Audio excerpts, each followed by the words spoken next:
Hello mindenkinek, én Humarot vagyok, és ebben a videóban arról fogunk beszélni, hogy hogyan is működnek a fejmozgást érzékelő programok. Alapvetően három fajtája van. Az első a Trackier. Kétféleképpen működik. Az elsőféle működési elve, vagy ez a kis eszköz, infrajeleket bocsát ki, amiket ezen a sapkán található szürke, matricaszerű valamik visszavernek az eszközre, és ezáltal érzékelik a fej úgymond mozgását. Neki van egy másik fajtája is, amikor nem infrajeleket küld, hanem fogadja őket, és lehet venni külön hozzá, tehát ez nem tartalmazza a csomag, egy fejhallgatóra erősíthető, egy 3 infrajelből álló kis valamit, aminek lényegében ugyanaz a működési elve, csak itt az eszköz nem küld ki infrajelet, hanem csak kap. Nem is kívánok többet mondani róla, ugyanis meglehetősen drága móka. Magyarországon nem is lehet kapni, legalábbis én még nem találkoztam vele, és külföldön is $150, tehát ez az a kategória, ami szerintem túl drága, úgymond egy ilyen eszközért. Következő az úgynevezett Face Track, ez meglehetősen olcsóbb, sőt, jóval olcsóbb. Egy valamire van csak szükségünk, egy olyan webkamerára, ami 30 fps-sel tud legalább videót rögzíteni. Az ő szoftveren egy Face Track Noir-nek hívják, na reggel van, na mindegy. Két részből áll, mind a két részét be fogom linkelni a videó alá. Az egyik része ugyebár a Face Track Noir, a másik része a Face API. Őt az oldalra való beregisztrálás után lehet letölteni majd. Ez meglehetősen jól működik, ugyanis az arc mimikát érzékeli, tehát a szemünket és a állunkat, és ez által úgymond vezérli a játékokban a fejmozgást. Ennek van egy nagy hátránya, vagy legalábbis több. De a legnagyobb hátránya az, hogy nagyon érzékeny a háttérvilágításra. Tehát én körülbelül egy délutánon keresztül próbáltam beállítani. Ami beállítás 2 óra körül tökéletesen működött, az 7-8 óra fele már gyakorlatilag semmire nem volt jó, mert egyáltalán nem reagált rá a kamera, akárhogy próbáltam mesterséges fénnyel megvilágítani, semmire nem mentem vele gyakorlatilag, tehát ezt csak az olyanoknak ajánlom, akiknek nagyon erős idegzetük van. A másik nagy hátulütője ennek a dolognak, hogy meglehetősen nehéz beállítani. Nem is az, hogy a kamerát, hogy érzékelje meg ilyenek, mert egy-két pipa és megvan vele az ember, hanem leginkább ez a része a dolognak. Tehát itt, aki elbír igazodni és normálisan beállítani 1-2 perc alatt, leemelem előtte a kalapom.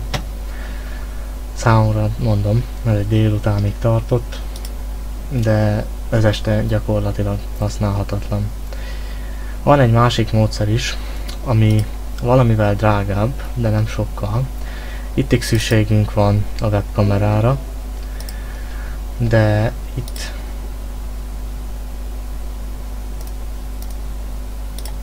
meglehetősen sokat nem kell költeni, ugyanis egy ledekből álló eszközt kell még összeépítenünk, ami maximum 1-2000 forintból összehozható. Így néz ki az ő szoftvere, amint elindul. Na szóval itt is vagyunk. Neki 4 fajtája van. Az 1, a 3, illetve a 4 pontos. Az 1 pontossal nem nagyon érdemes próbálkozni, ez csak azoknak való, akik most ki akarják próbálni, de utána nem nagyon akarnak foglalkozni vele, ugyanis ez csak a jobbra-balra fordulást, illetve a föllenézést ismeri föl. Talán még a kiajolást lehet vele megpróbálni, de nem igazán ajánlatos. A következő az a 3 pontos fejhallgatóra fölrögzíthető verzió. Ezt ugye saját magunknak építjük meg. Ez nagyon hasonlít arra, amit a Trackiernél láttunk megoldást. Egyetlen különbség van, hogy itt nem infraledek vannak, hanem rendes ledek, amelyeket a webkamera érzékel. Ezzel régebben próbálkoztam, de nekem nem igazán sikerült összerakni semmilyen használhatót. Amit most használok, az a 3 pontos sapkára rögzíthető. Ez elég jónak bizonyult számomra.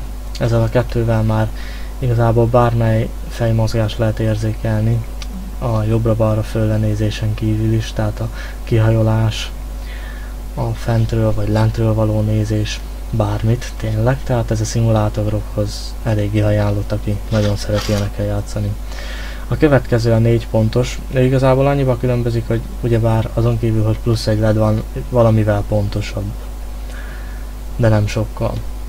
Ezzel a programmal nem kell sokat bíbelődnünk, ugyanis miután kiválasztottuk azt, hogy milyen modellt használunk, beállítjuk ezen a felületen a LED-ek távolságát, utána nem sok dolgunk van, maximum annyi, hogy a profilnál kiválasztjuk, hogy melyik játékot is akarunk játszani, mert ugyebár vannak előre beállított profilok, és azon belül beállítgatjuk az érzékenységi értékeket. Semmi más dolgunk nincs. Ja, de be kell állítanunk a kamerát, nagyjából ilyen beállításokra, hogy semmi más fény ne látszódjon, csak a 3 vagy 4 LED, amit kipróbálunk. Egy nagyon egyszerű kis eszközt raktam össze, semmi bonyolultsága nincs a dolognak. Tehát amint mondtam, 3 LED-ből áll, és USB keresztül kapja az áramot. Ez meglehetősen jó, mert ugyebár USB kábelen keresztül az 5 voltot ki lehet nyerni, ami pontosan megfelelő 3 LED-hez. Mondjuk ez függvénye annak is, hogy milyen az a 3 LED, tehát infraledeket már nem biztos, hogy meg tudna hajtani. Nézzük is meg, hogy működik ez játék közben. Na, itt is vagyunk újra. Gyorsan összekonfiguráltam, amit kellett, beállítottam mindent. Hát nagyjából így néz ki a program beindítás után a 3 LED-es kameránkkal, vagyis eszközünkkel. Igazából bármiféle mozgást végrehajthatunk, hát ezek már tökéletesen érzékelik. Ez a kis koponya szimbolizálja azt, hogy mégis milyen a mi fejmozgásunk, már persze nem lép ki. Ugyanis ennek a programnak a Windows 8 kompatibilitása igen rossz. Reméljük egy következő verzióban ez ki lesz javítva. Én meglehetősen sok mozgást kikapcsoltam, tehát a jobbra-balra kihajolást meg az ilyeneket, mert nem tartottam túl előnyösnek.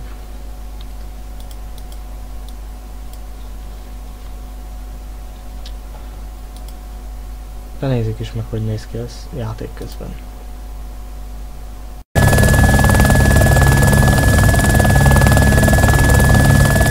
Hát itt is vagyunk a játékban.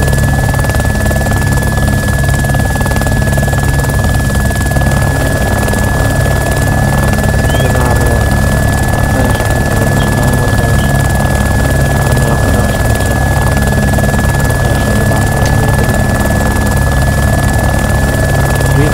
annyival előnyösebb a fékekkel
az ennyire jó pilóta nem kéne, hogy legyek. Ezt a játékélményt azzal tudnánk növelni esetleg, hogyha beiktatnánk egy joystickot, mert ugye bár még egy bűnöt is egy kombóval játszik, mint az összes játékot. Igazából azt kell mondani, hogy felnézni is tökéletes. Egyedül, amiket én kiszedtem belőle, az a jobbra-balra kioldalazás, azt meg lehet oldani a kamerával. Esetleg repülőgép szimulátoroknál az ilyen föntről, lentről való benézés, például a Flight Simulator, vagy egyéb játékoknál ez a funkciót támogatja az adott szoftvert. Illetve a közelítést, aminek az volna a lényege, hogy minél közelebbről vagyunk a webkamerához, annál közelebbről látjuk a játékban is, tehát így. Ha viszont távolabb vagyunk a webkamerától, akkor körülbelül ezt kapjuk. Meglehetősen pontos ez a face track, talán van majdnem olyan pontos, mint a track-keyer, viszont ugyebár a nagy előnye vele szemben az ára, sokkal olcsóbb, nem is kétséges, és szerintem működik ugyanúgy. A $150 ugyebár az alapcsomagja.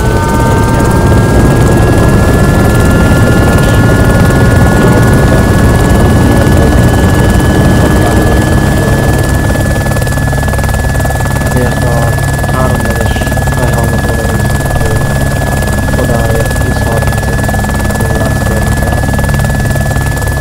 Így azzal egy majdnem $200 ugyebár, annyit feltétlenül biztosan megért, és ezt a tényleg beszéltünk a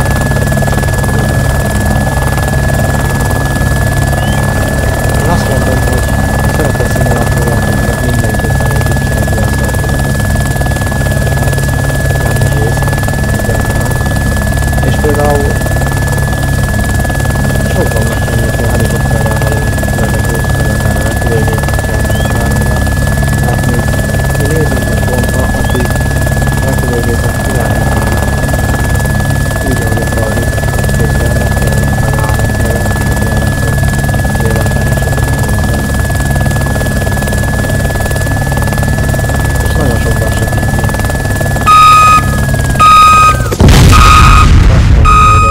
Nagyon sokban segíti a játékot. Hát köszönöm, hogy megnéztétek, ha tetszett a videó, iratkozzatok fel.